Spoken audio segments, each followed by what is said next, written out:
পরের গ্রুপে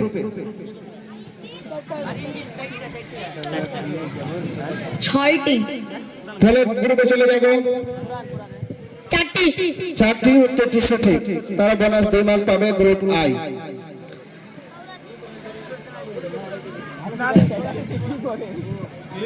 চলে যাবে দ্বিতীয় কোশ্চিন গ্রুপ এর কাছে। তোমাদের কোশ্চিন গ্রুপ এর কাছে, নবীজির উপর কোন কিতাব অবতীর্ণ হয়? 5 সেকেন্ড অ্যান্সার দিতে হবে। নবীজির উপর কোন কিতাব অবতীর্ণ হয়? কোরআন। কোরআন, উত্তরটি সঠিক। চলে যাব 3 নম্বর কোশ্চেন নিয়ে গ্রুপ আই এর কাছে। কোরআনে মোট কয়টি সূরা আছে? 114টি। 114টি। 114টি, 114, একদম সঠিক উত্তর 114টি। চলে যাব পরবর্তীতে।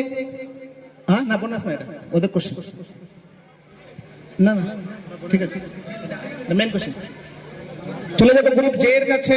তোমাদের কোশ্চেন হবে, কোরআনের প্রথম সূরার নাম কি? আলাক। উত্তরটি চলে যাবে নেক্সটে। সূরা ফাতিহা। কোরআনের প্রথম সূরা সূরা আল ফাতিহা, উত্তরটি সঠিক। বোনাস মার্ক পাবে তারা। আর গ্রুপ জে এখানে কোনো নাম্বার পাবে না। রাউন্ড 3, সরি, এবার কোশ্চেন হবে গ্রুপ, শেষ গ্রুপ।